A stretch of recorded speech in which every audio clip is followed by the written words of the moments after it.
পড়েছি, এখান থেকে শেষ পর্যন্ত আল্লাহ রাব্বুল আলামিন জানাতে চেয়েছেন জান্নাতের ভেতরে আমি আল্লাহ রহমানের বান্দা হিসাবে যারা পরিগণিত হবে তাদের জন্য বেহাল বিশাল জান্নাত আমি তৈরি করে রাখবো, এই দুনিয়ার 10 দুনিয়ার সমান। সুবহানাল্লাহ। এসিল্যান্ড বসে আছে, জমি জায়গার দাম কিরকম জানি না। 5000 স্কয়ার ফিটের একটা ফ্ল্যাট যদি এখন বিক্রি করতে হয় এই দেশে, আমার মনে হয় জেলা শহর হলে কমপক্ষে কয়েক কোটি টাকা তার দাম হবে যদি 5000 স্কয়ার ফিটের ফ্ল্যাট হয়। এই ফ্ল্যাট যদি এই নাটোরে এখানে ঘোষণা দেয় যে এখন যেটা বলা হচ্ছে এই 12টা গুণ অর্জন করতে পারলে ওই ফ্ল্যাটের মালিক তুমি, একজন বাদ যাবে? জীবন দিয়ে হলেও মানুষ বলবে দেন ফ্ল্যাট আমি চাই। আল্লাহর কথায় কোনো ভেজাল আছে? কোন দুর্বলতা আছে? সন্দেহ? মিথ্যা তো নেই। উনি ঘোষণা দিচ্ছে এখন আমি যেটা বলবো এই 12টা গুণ যদি আমার বান্দা বান্দি উপার্জন করতে পারে, অর্জন করতে পারে, এই 5000 স্কয়ার ফিট না, এই যে তামাম দুনিয়া যত বড় 228টা রাষ্ট্র আছে এখন পৃথিবীতে, সবচাইতে বড় রাষ্ট্র আছে বাংলাদেশ। আমি কয়েকদিন আগে মালয়েশিয়া ছিলাম, এই দেশে 13 ডবল ওই দেশটা। কয় ডবল? আমাদের পাশের যে প্রতিবেশী রাষ্ট্র ভারত, এর চাইতে 29 ডবল বড়। আমেরিকা বাংলাদেশের চাইতে 59 ডবল বড়। এক দেশের ভেতরে এই রাজ্য থেকে ওই রাজ্যে যেতে ওদের 7.5 ঘন্টা 8 ঘন্টা সময় লাগে তো প্লেন। আর আমাদের এই দেশে যদি ওই মানের প্লেন চালানো হয়, এই মাথা থেকে ও মাথা সর্বোচ্চ 13 মিনিট লাগে। ওদের তুলনায় আমরা কোন জায়গায় আছি বলেন? এইরকম রাষ্ট্রের সংখ্যা 228টা, তার ভেতরে বাংলাদেশ একটা। 64টা জেলা নিয়ে এটা তৈরি, এর ভেতরে নাটোর একটা। নাটোরে আছে কয়েকটা থানা, বড়াই গ্রাম একটা। বড়াই গ্রামে কত গ্রাম, এর ভেতরে 10 গ্রাম একটা। 10 গ্রামে কত জায়গা দেখতে পাচ্ছেন না? এর ভেতরে এই ফাজিল মাদ্রাসার এই জায়গাটুকু এক টুকরা। পুরা মাদ্রাসার এইটাই যদি ফ্ল্যাট বানিয়ে দেয় আপনি তো আনন্দে করে যাবেন। আর আল্লাহর ঘোষণা হচ্ছে এইরকম তামাম পৃথিবী যত বড়, এরকম 10 ডবল এত বড় বিশাল জান্নাত আল্লাহ ফ্ল্যাট আকারে আপনাকে দিয়ে দেবেন। আল্লাহ যেন আমাদের সবাইকে এই গুণগুলো অর্জন করে ওই ফ্ল্যাটের মালিক হওয়ার তৌফিক দেন। আমিন। আমরা আরম্ভ করছি সূরা ফুরকান। খুব খেয়াল করে শুনবেন, প্রতিটি কথা থেকে শিক্ষা নিয়ে আসা লাগবে। এর শাব্দিক অর্থ হচ্ছে সত্য মিথ্যার পার্থক্যকারী। কোরআনে কারিমের 53টার উপরে আমি নাম পেয়েছি তাফসীরে কাবীরের ভেতরে, তার ভেতরে একটা নাম ফুরকান। কোরআনের নাম কি? কেন এই নাম দিলেন আল্লাহ?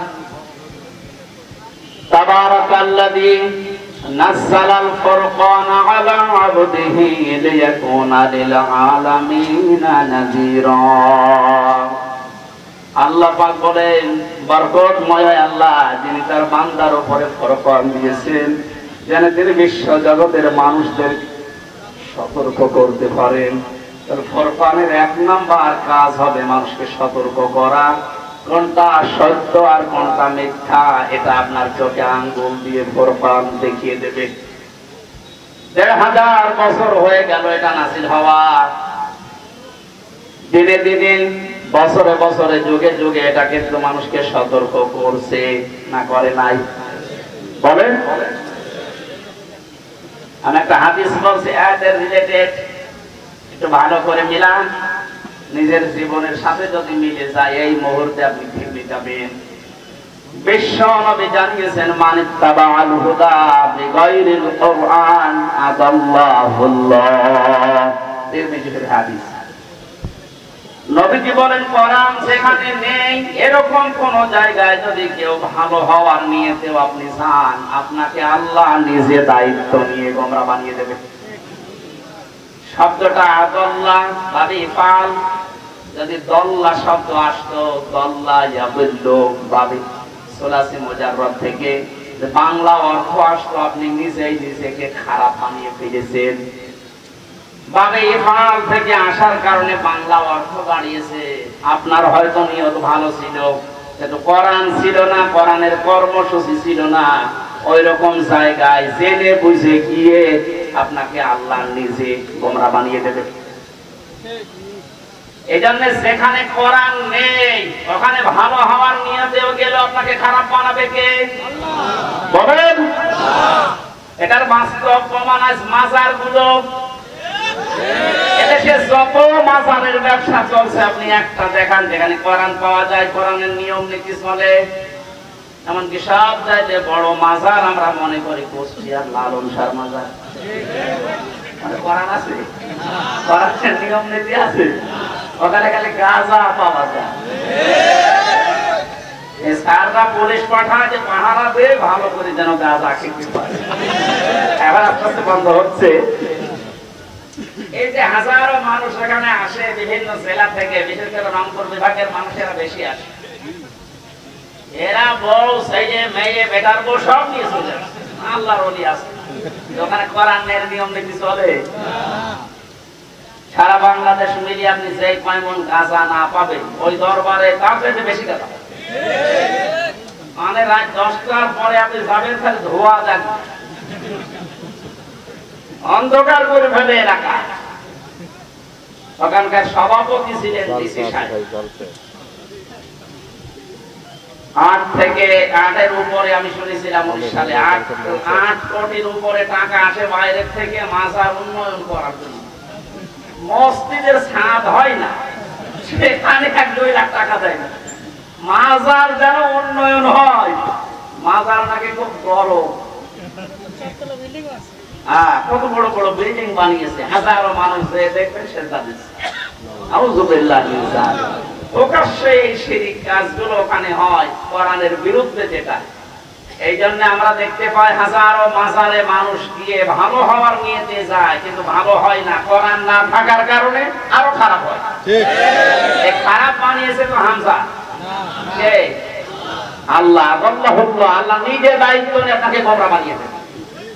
এখানে এই ময়দানে যারা এসেছেন আর এটা যতদূর থাকছে, আমি শুধু শোনার জন্য শোনেন, বলার জন্য বলছি তা না। এখান থেকে আজকে সিদ্ধান্ত নেওয়া লাগবে। কোরআন যেখানে নেই, আমার বাবাও যদি ওই দলে থাকে আমি ওই দলে নেই। এটা সত্য। এই সামিয়ানা পর্যন্ত আপনি যদি ভালো হওয়ার নিয়তে যান, সত্যি করে বলছি যেখানে কোরআন নেই সেই দলে কোরআনের কর্মসূচি চলে না। আপনি ভালো হওয়ার নিয়তে থাকলেও খারাপ হবে। আপনাকে খারাপ বানাতে হামজার লাগবে না। কে দায়িত্ব নিয়েছে? সত্য আর মিথ্যা আপনাদের সামনে এখন স্পষ্ট। স্পষ্ট আছে কোনটা সত্য আর কোনটা বিভ্রান্তি। এরপরও যদি কোরআন দেখে দেখে জীবন চালাতে কেউ না পারে, যে মাসে কোরআন নাযিল হয়েছিল ওখানেও কোরআনের নাম ফুরকান বলে উল্লেখ করা আছে।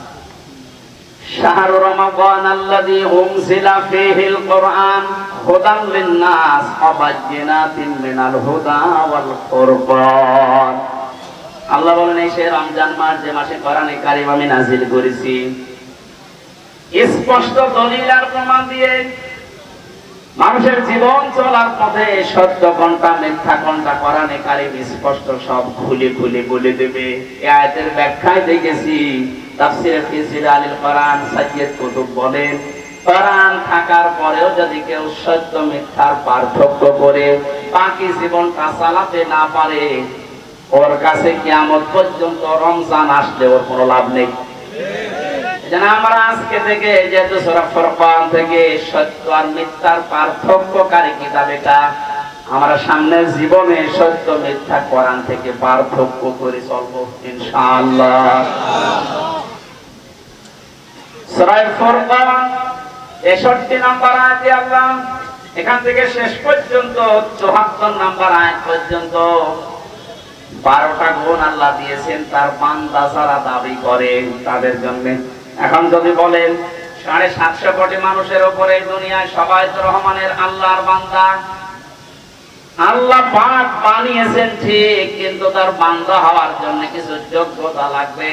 তার প্রথম নাম্বারই হচ্ছে ওয়া ইবাদুর রহমানিল্লাযিনা ইয়ামশুনা আলাল আরদি হাওনা ওয়া ইযা খাতাবাহুমুল জাহিলুনা ক্বালু সালামা। আল্লাহ পাক বলেন, রহমানের বান্দা কারা জানো? আমরা এখান থেকে শুধু শুনে চলে যাব না, এই গুণগুলো নিজের সাথে মিলিয়ে দেখবো যে আসলে আমি আল্লাহর বান্দা হতে পারলাম কিনা, আমার জন্য ওইরকম বিশাল জান্নাত আল্লাহ তৈরি করেছে কিনা। যদি এখান থেকে নিয়ে যেতে না পারেন, এরকম মাহফিল শুধু বছরে একবার না, প্রতিদিন হলেও আপনার কোনো লাভ নেই। কথা বুঝতেছে? রহমানের বান্দা তো তারা, এ মানুষগুলো পৃথিবীর জমিনে যখন চলাফেরা করবে, এরা এত নম্র, এত ভদ্র, এত বিনয় নিয়ে চলবে, দুনিয়ার অন্যান্য মানুষগুলো দেখলেই বুঝবে যে আলাদা। পৃথিবীতে বহু নরম মানুষ, বিনম্র মানুষ, এই যে ভদ্র মানুষের সাথে আমি চলাফেরা করে দেখেছি। মানুষ যে এত নিজেকে ছোট ভাবতে পারে, মানুষ নিজেকে যে এত নিম্ন ভাবতে পারে, এই আয়াত তাদের বাস্তব জীবনে তাদের মিলে যাচ্ছে। কিন্তু তারা আমার মতো নরমাল মানুষ না, এত উপরে আল্লাহ তাদেরকে তুলেছে শুধু তাদের এই বিনয়ের কারণে আর নম্রতার কারণে। তাহলে জান্নাতে আল্লাহর রহমান, রহমানের বান্দারা যারা যাবে তাদের প্রথম গুণ হবে তারা নরম হবে, বিনম্র হবে, ভদ্র হবে। এখন যদি বলেন ভদ্র কি, আমরা তো দেখি সকাল 10টার সময় ঘুম থেকে উঠে মুখ না ধুয়ে যারা চা খায়, এরা ভদ্র। এটাই তো ভদ্রলোক বলে চলে। কোরআনে কারীম যা আছে ভদ্রলোক কারা জানো? হাদা বায়ানুল লিন্নাসি ওয়া হুদাও ওয়া রাহমাতুল লিল মুত্তাকিন। রহমা, এটা সূরা আলে ইমরানের আয়াত। লিল মুত্তাকিন আছে শেষে, আমার আয়াতটা পুরোপুরি মনে আসছে না। আল্লাহ পাক বলেন, এই যে বর্ণনা, এই যে বায়ান, এই বায়ানগুলো আমি মানুষের জন্য দুনিয়াতে দিলাম। এখানে লিন্নাস দিয়ে আল্লাহ জিন্দা মানুষকে বুঝিয়েছেন। পৃথিবীতে যত জীবিত মানুষ আছে তাদের জন্য আমি আল্লাহ বায়ান দিলাম, বর্ণনা দিলাম, বক্তব্য দিলাম, যেটা কোরআনে কারীমে সন্নিবেশিত আছে।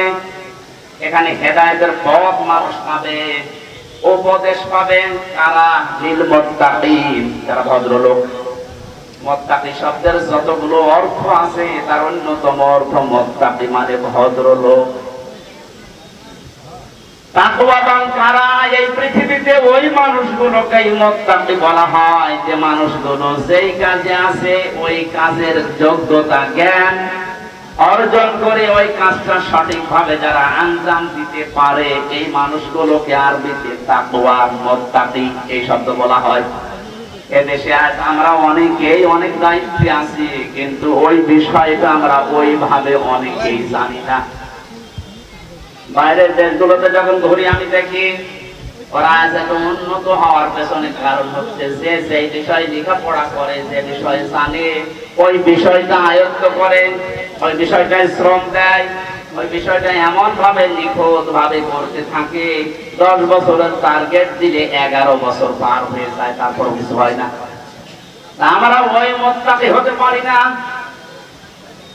যে বিষয়ে আমরা দায়িত্ব দিয়েছে লেখাপড়া, ওই বিষয়ে আমি করি নাই, ওই বিষয়ে আমার কোনো যোগ্যতা নেই, এমনকি ওই বিষয়ে কোনো প্রশিক্ষণ আমার নেওয়া নেই। দায়িত্ব নেওয়ার পরে আমি কাজও করি, 10 বছরের টার্গেট দিলে 2 বছরে নষ্ট হয়ে যায়। কথা বলেন না কেন? মুত্তাকির অভাব আছে আমাদের দেশে। আমরা মুত্তাকি হতে চাই, ভদ্রলোক হতে চাই আল্লাহর ভাষায়। মুত্তাকির সংজ্ঞা হচ্ছে আল্লাহর নিষিদ্ধ কাজগুলো যখন মানুষ ঘৃণা করে ছেড়ে দেবে। আল্লাহর নিষিদ্ধ কাজ এমনিতে ছেড়ে দেওয়ার নাম তাকওয়া না, ওটা খাউফ। আর মুত্তাকি হতে হলে আল্লাহর নিষিদ্ধ কাজগুলো শুধুমাত্র ছেড়ে দেবেন, তা না ঘৃণা করে ছেড়ে দেওয়ার নাম তাকওয়া। আল্লাহ আমাদেরকে এই মুত্তাকি হওয়ার তৌফিক দিন, বলেন আমিন। তাহলে নম্র যারা, জমিনে চলাফেরা করার সময় অহংকার করে না।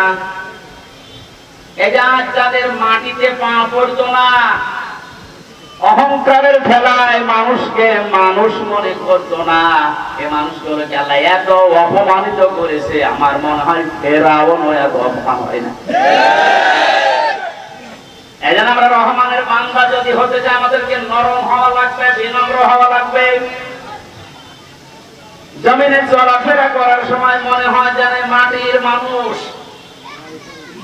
অহংকার এটা মানুষের জন্য মানায় না, এটা আমার আল্লাহর চাদর।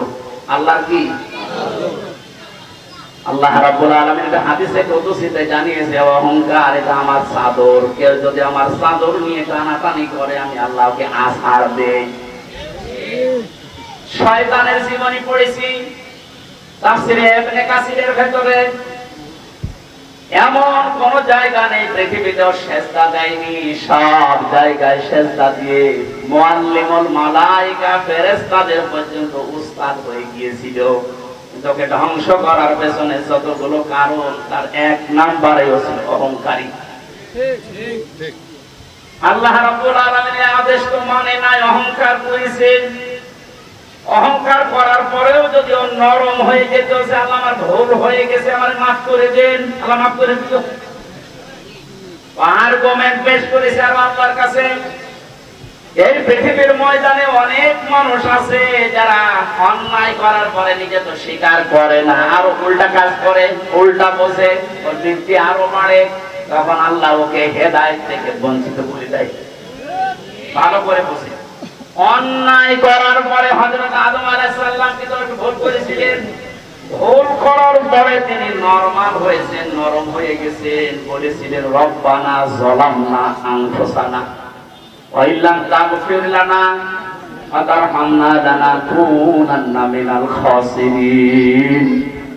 হে আল্লাহ, আমার নফসের উপরে আমি জুলুম করে ফেলেছি, তুমি যদি আমারে ক্ষমা না করো, আমার আর উপায় নেই, আমি ক্ষতিগ্রস্ত হয়ে যাব।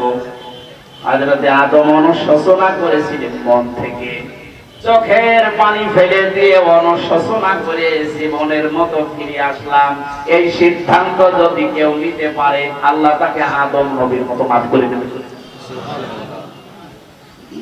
অন্যায় করে, ভুল করে কোন মানুষ যদি স্বীকার না করে, নরম না হয়, আরো যদি ওর বৃদ্ধি বাড়ে, আল্লাহ পাক তখন এত রাগান্বিত হয়ে যায়, ওর কপালে হেদায়েত নষ্ট করে দেয়, হেদায়েত বঞ্চিত করে দেয়।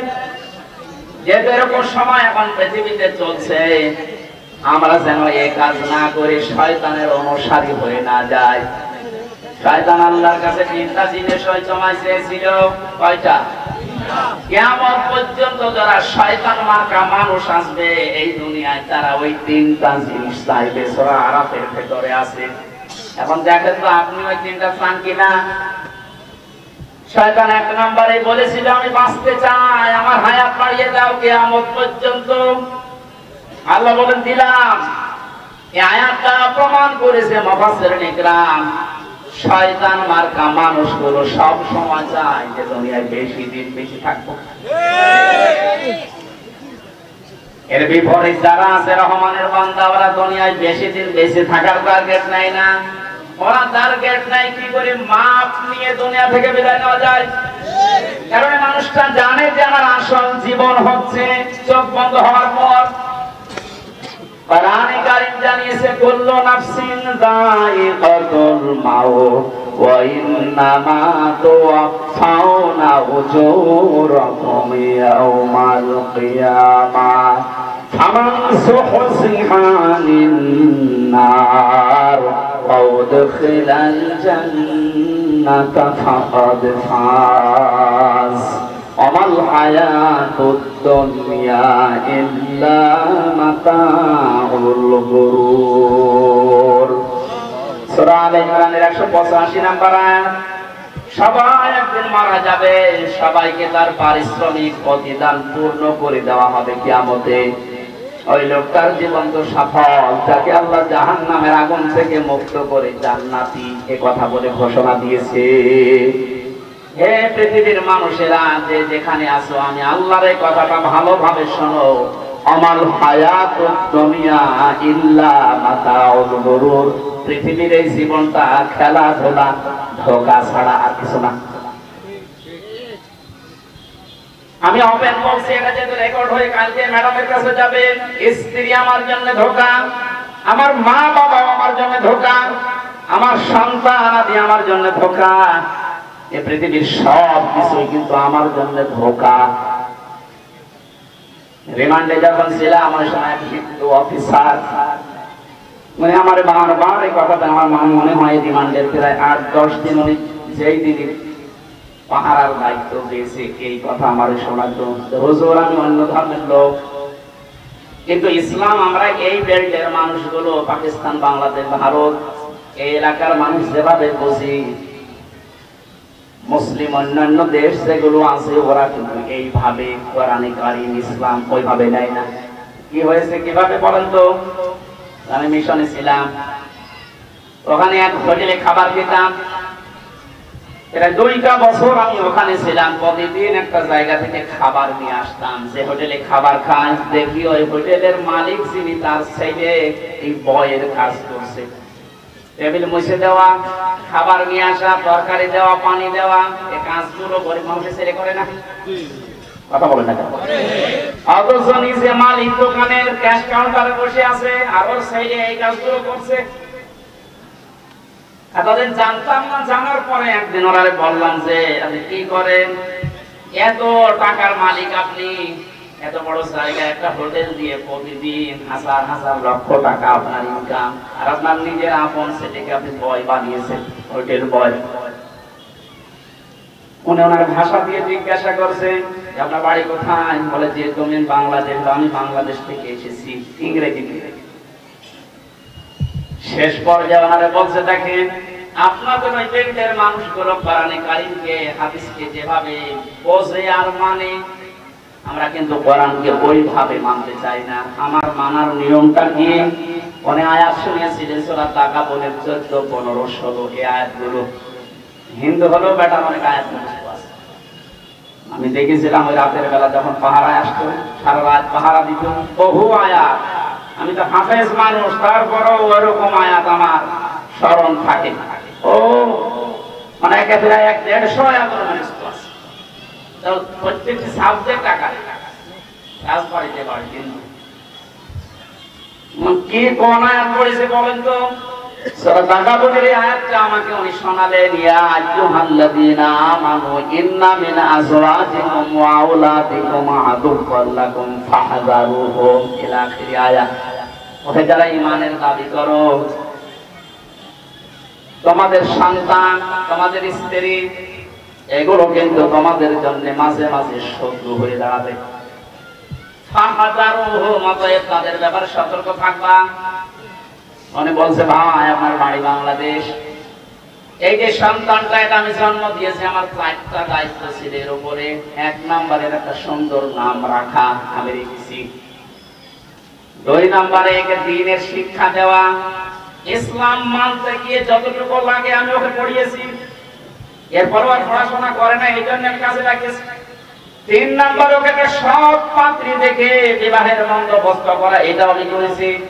4 নাম্বার একটা হালাল কর্মজীবন তৈরি করে দেওয়া দরকার, ওইটাও আমি করে দিয়েছি। আমার যতটুকু আয়ত্ত ছিল তার ভেতরে ওকে আমি হালাল কর্মজীবনে লাগিয়েছি। এর চাইতে বাইরে যদি আমি কিছু করতে চাই তখন আবার আমার উল্টা পথে হাঁটা লাগবে। ওর জন্য তো আমি আমার আখিরাত নষ্ট করতে পারি না। ওর সাথে সম্পর্ক আমার সাথে এতটুকুই। এই যে 4টা কথা আমি হাদিস থেকে, রাসূলের কাছ থেকে পেয়েছি, 4টায় আমি আঞ্জাম দিয়েছি। এখন যা করবে ওর হিসাব। তা আমরা ওইভাবে আয়াতগুলো নিতে পারি নাই। আমরা মনে করি ছেলেকে মেয়েকে ওকে আরামে থাকার জন্য, সুখে শান্তিতে দেওয়ার জন্য সিয়ার বৈধ হোক আর অবৈধ হোক ওখানে ওকে দেওয়াই লাগবে। ওই জায়গায় দিতে গিয়ে শেষে বাম হাতের কামাই করা লাগে, উল্টা পাল্টা রাস্তায় টাকা দিয়ে ওখানে বসানো লাগে। যেহেতু যোগ্যতা ছিল না ওই জায়গায় বসে তখন ওটা অপব্যবহার করে।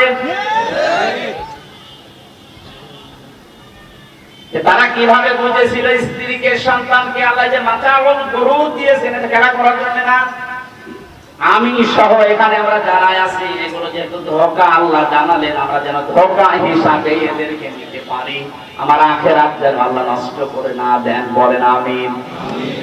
শয়তান 1 নম্বরে বেশি দিন বেঁচে থাকার আকাঙ্ক্ষা পেশ করেছে। 2 নম্বরে শয়তান বলেছে আল্লাহ আমি টাকা পয়সা চাই, ক্ষমতা চাই। এই জন্য টাকা পয়সা ক্ষমতার মালিক যারা দুনিয়ায় দেখবেন বেশি, এরাই ইসলামের বিরুদ্ধে বেশি।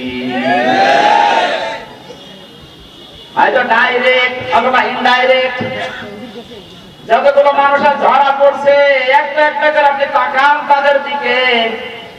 একটা ভালো মানুষ মনে করতেন দরবেশ, এই লোকটা যে কি করেছে, আমার মনে হয় ফেরেশতারা বিশ্বাস করছে না যে না, কত যে দাড়ি না কাটতো ফেরেশতারা বিশ্বাস করতো না। দাড়ি কেটে এখন নম হয়ে গেছে, ফেরেশতারা বলছে না নকল।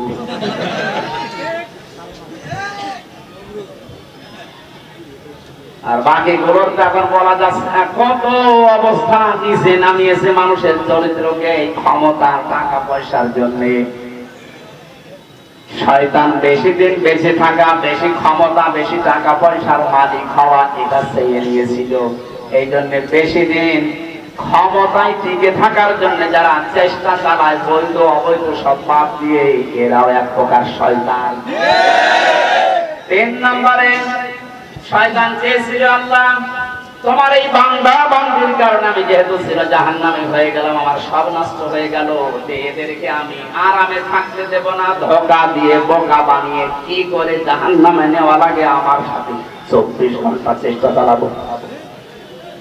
চেষ্টা চালাতে গিয়ে আমি কি সিনেমা হলের সামনে বসবো, আমি কি বেশ্যাখানার সামনে বসবো না, লাভ হদান না, আমি বসে থাকবো অবশ্যই আলা সিরাতিকাল মুস্তাকিম, সঠিক সহজ এই পথগুলোর সামনে সামনে আমি বসে এদের ধোঁকা দিয়ে বোকা বানাবো।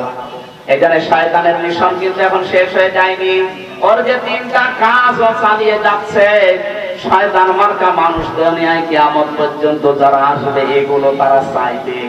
সিস্টেম অপর পৃষ্ঠায় দেখুন, আল্লাহ পাক বলেন আমার আদম ভুল করার পরে 3টা বিষয় আমি আল্লাহর কাছে বলেছিল। 1 নম্বরে অপরাধ করার পরে স্বীকৃতি দিয়েছে যে আমি অপরাধী, রব্বানা যালামনা আনফুসানা। আদমের সন্তান আমরা যারা রহমানের বান্দা হিসাবে নিজেকে পরিগণিত করতে চাই, শামিল করতে চাই, অপরাধ আমাদের জীবনে আসবে হবে, কিন্তু আমরা স্বীকৃতি দেওয়ার মতো মন তৈরি করবো। এইটা ছিল না এতদিন। অপরাধ করার পরে হাতে নাতে ধরা পড়ার পর স্বীকার করতো না, কথা বলে না কেন? এটা যদি স্বীকার করতো যে এত তলানিতে আমরা যেতাম না। এজন্য অপরাধ করার পরে স্বীকৃতি দেওয়া এটা আদম নবীর সন্তানের 1 নম্বর গুণ হবে। রহমানের বান্দা যারা 2 নম্বরে এরা অনুশোচনা করবে, অনুতপ্ত হবে মন থেকে। আমরা অনুশোচনা করি কিন্তু লোক দেখানোর জন্য না, মন থেকে করা লাগবে। এই মুরব্বীর সাথে যদি কেউ বিয়াদবি করে, একটা ছেলে চেয়ারম্যান মেম্বার যারা আছে এলাকার গুরুত্বপূর্ণ লোক, ছেলেকে ডাক দিয়ে বলছে এই বেটা এই মুরব্বীর সাথে বিয়াদবি করেছিস, মাফ চা। ছেলেটা যদি মুখ টান টান করে বলে ওই মুরব্বী মাফ কর, মাফ চাওয়ার নিয়ম। যদি অনুশোচনা করে এসে বলতো মুরব্বী আমার বাবার বয়সে আমার ভুল হয়ে গেছে, দয়া করে আমার মাফ করে দিন, আমি অনুশোচনা করছি, অনুতপ্ত হচ্ছি, জীবনে আমি আর করবো না। যদি মনুষ্যত্ব কিছু না কিছু থাকে এমনি মাফ করে দেন। অনেক যদি মানুষ হিসাবে এতটুকু দেখে মাফ করে দিতে পারে। আমরা যারা রহমানের বান্দা, অপরাধ করার পরে আমাদের সত্যি যদি মন থেকে আমি অনুশোচনা করতে পারি, অনুতপ্ত হতে পারি, আদম নবীর মতো উনি তো 350 বছর কন্দন করে চোখের পানি ফেলতে ফেলতে শেষ পর্যন্ত মাপ পেয়েছে। 3 নম্বরে শুধু অনুশোচনা না, জীবনে যে ভুলগুলো হয়ে গেছে, শয়তানের ধোঁকায় হোক, নফসের জালে পড়ে হোক, দুনিয়ার এই রংচং দেখে হোক, জীবনে আর কোনোদিন এরকম কাজে আর আমি ফেরবো না। এই 3টা সিদ্ধান্ত নেওয়ার নাম রহমানের বান্দা। হযরত আদম আলাইহিস সালাম যে দোয়া করে নিজের গুনাহ মাফ করেছিলেন, অপরাধের স্বীকৃতি দিয়েছিলেন, কিয়ামত পর্যন্ত আদমের সন্তানরা যদি ওই দোয়া পড়ে মন থেকে মাপ চায়, নবীজি বলেন আল্লাহ তাদেরকেও মাফ করে দেবেন। জবান খুলে আমাদের আদি পিতা হযরতে আদম নবীর দোয়া পড়েন, রব্বানা যালামনা আনফুসানা ওয়া ইল্লাম তাগফির লানা ওয়া তারহামনা লানাকুনান্না মিনাল খাসিরিন। আমি তাফসীর থেকে একটা নোট এনেছি, পৃথিবীতে রহমানের বান্দার 1 নম্বরে গুণ হবে তারা বিনম্র ভাবে জমিনে হাঁটবে, অহংকার করে পা ফেলবে না। 2 নম্বরে তারা মূর্খদের সাথে অজ্ঞদের সাথে যখন কথাবার্তা বলবে তর্কে জড়াবে না। আল্লাহ আমাদেরকে এইটা মেনে নেওয়ার তৌফিক দান, আমিন। 3 নম্বরে তারা রবের জন্য রুকু আর সিজদা দেবে। এটা আজ আমাদের দিন দিন অনেকের জীবন থেকে উঠে যাচ্ছে। এই যে রুকু আর সিজদা মানে শুধু মাথা নত করা না, কপাল জমিনে ঠেকাবে না, আর একটা অর্থ আছে।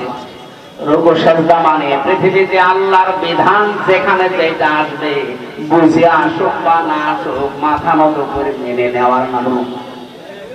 এটা কিন্তু আমরা অনেকে করতে পারি না। অনেকের মনের ভেতর উল্টা পাল্টা প্রশ্ন আসে। আমি নাম ধরে বলছি শিক্ষার জন্য, যে সালমান এফ রহমান একটা অনুষ্ঠানে দাঁড়িয়ে বলেছিল কোরআনের ভেতরেও ভুল আছে, মেজরিটি না। এ কথা বলে তার ইমান থাকার কথা। সে যেন তাওবা করে, এমন যে একটা জায়গায় আছে সে যেন তাওবা করে, আল্লাহ যেন তাকেও মাফ করে দেন।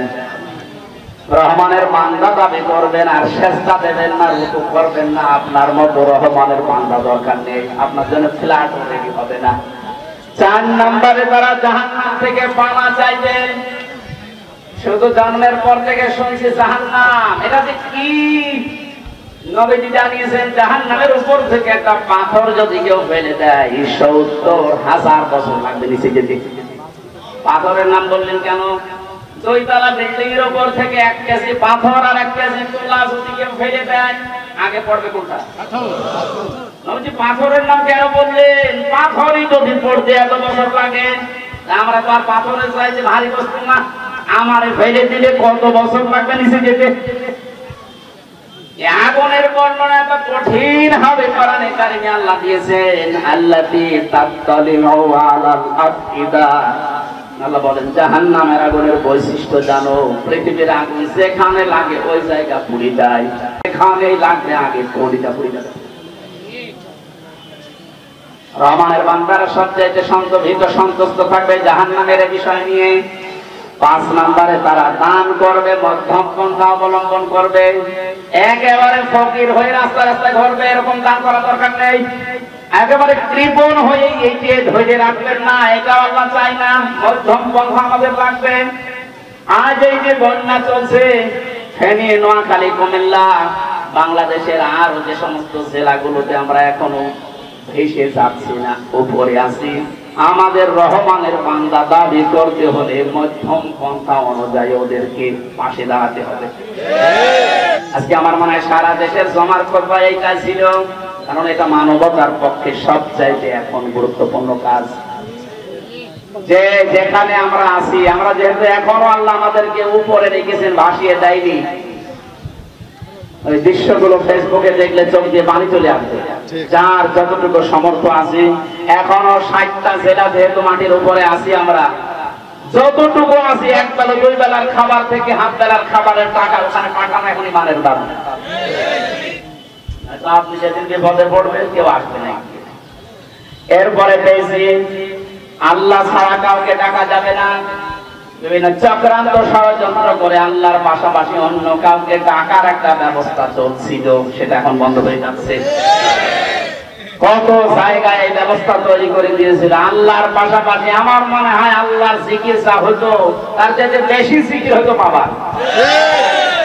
কেন এটা করা লাগবে? তোমরা মানুষের জন্য,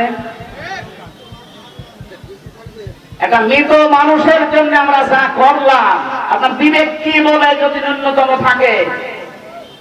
যে জিকির, যে আলোচনা আমরা করেছিলাম এই 15 বছর, আপনার বিবেক যদি একটু জেগে থাকে, বলেন এই পরিমাণ জিকির আল্লাহর করলে আপনি আল্লাহর ওলি হয়ে যেতেন।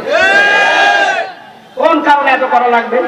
তার জন্য দোয়া করে, সে মারা গেছে, তার কবরের যে বিষয়গুলো নিয়ে গেছে তার আমল, আল্লাহ যেন আমল থেকে অব্যাহতি দিয়ে তাকে মাফ করে দেয়, এইটাই তার জন্য কাজ ছিল। মোড়ে মোড়ে এরকম বক্ষ তৈরি করে পায়খানা প্রসাব করছে এখন পাখিতে। এমনকি 5 তারিখের পরে দেখেছে অনেক জায়গায় ছোট ছোট বাচ্চারা যে প্রসাব করছে মুখের উপরে। তার সম্মান আমরা বাড়াতে পারি না, তার সম্মান আরো নষ্ট হয়েছে। যে কোটি কোটি টাকা খরচ করে এইগুলো বানিয়েছিলাম, একটাও তো এখন আর টিকে নেই। আমি কালকে সাক্ষীরা ছিলাম, আসার সময় যত জায়গায় এরকম দেখেছি, কেউ কাজ হয়ে পড়ে আছে, কেউ অর্ধনঙ্গ হয়ে পড়ে আছে, কিচ্ছু নেই, সব শেষ। এই কোটি কোটি টাকা দিয়ে যদি আমার মনে হয় এই ফারাক্কার পাশে আর একটা বাঁধ আমরা নির্মাণ করতে পারতাম, তাহলে এইভাবে এখন আমাদের দেশটা ভেসে যেত। এরপরে বেশি অন্যায় ভাবে যেন কেউ কাউকে হত্যা না করে। ও রহমানের বান্দা, বাংলার মানুষেরা এই গুণটা যদি আজ অর্জন করতে পারতাম, আবু সাইদ মারা যেত না। অন্যায় ভাবে মারবে। তার হাতে কি ছিল? আমাদের একটা লাঠি ছিল, সেই লাঠি দিয়ে কি আপনাকে মেরে ফেলতে পারতো? আপনার হাতে অস্ত্র আছে, একটু ভয় দেখাতে অথবা পায়ের নিচে যদি একটু গুলি করে বলতে, এই তাড়াতাড়ি এখান থেকে যা। সে তার বৈধ একটা আবদার নিয়ে গেছে, আর আপনি একেবারে বুকের উপরে 3-4টা মেরে শুয়ে দিলেন। হত্যা যারা করেছে, এই যে অন্যায় ভাবে হত্যা করলে মনে করছেন এখন বিচার হবে, বিচার হওয়ার পরে আপনার যাবজ্জীবন জেল দেবে, এরপরে আপনি হয়তো 22 বছর জেল খেটে বের হয়ে আপনার মাপ হয়ে গেল না। এটা দুনিয়ার নিয়ম, কিন্তু ইসলামের নিয়ম অনুযায়ী হত্যার বদলে যতক্ষণ পর্যন্ত 2টা কাজ করা না হবে ততক্ষণ মাপ নেই। 1 নম্বরে ওর বাবা মা, ওর স্ত্রী সন্তান, ওদের কাছে আপনার কি দেওয়া লাগবে? জরিমানা। ওনারা যদি বলে 50 লাখ টাকা দেন আপনারা মাফ করে দিলাম, তাহলে আপনি মাফ পাবেন। 2 নম্বরে আপনাকে ওর বদলে মেরে ফেলা লাগবে, তাছাড়া কোনো উপায় নেই।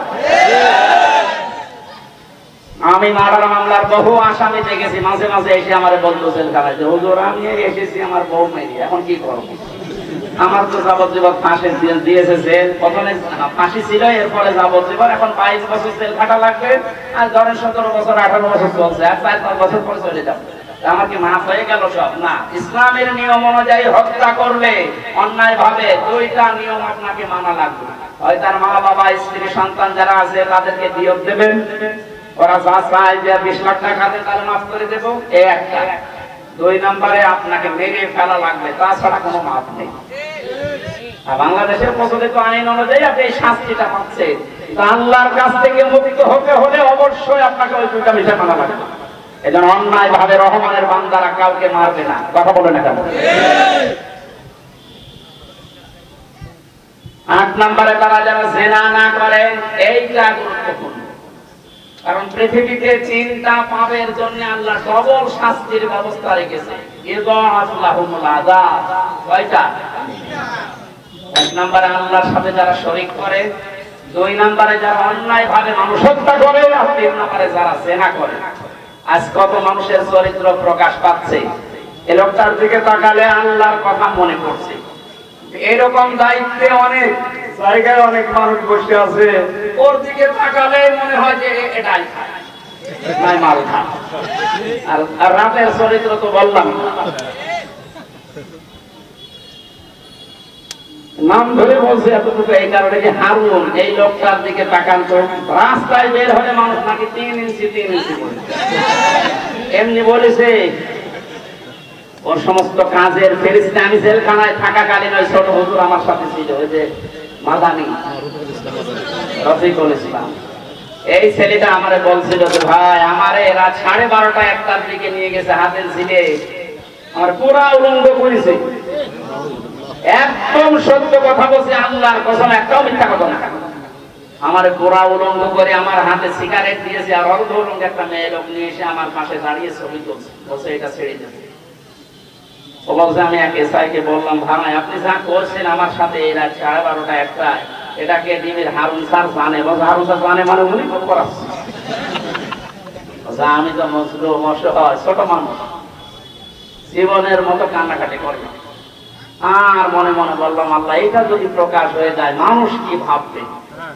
আমি যেহেতু এখন মজলুম, আর তোমার হাবিব জানিয়েছে ইত্তাকি দাওয়াতাল মাজলুম, ফাইন্নাহা লাইসা বাইনাহু ওয়া বাইনাল্লাহি হিজাব। মজলুমের দোয়ার মাঝে আর আল্লাহর মাঝে কোনো পর্দা নেই। সুতরাং এই অবস্থায় দাঁড়িয়ে হাতির ছেলে ওর জন্য বড় দোয়া দিলাম, ওরেও যেন এরকম কিছু তুমি দেখাও। জীবন দশায় আমরা দেখিয়ে দিই।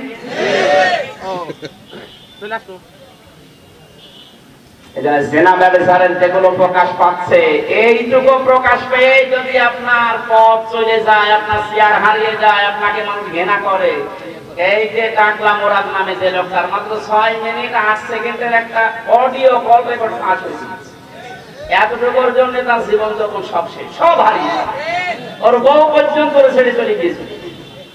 একটু হিসাব করেন না, আমি হামজা সহ যারা এখানে বসে আছি আমরা, ওর যদি 6 মিনিট 8 সেকেন্ড অডিও কল, তাও ভিডিও না, এইটা ফাঁস হয়ে ওর সব হারায়। আল্লাহ আমাদের সব অডিও ভিডিও রেকর্ড করে রাখছে। কথা বলে না কেন?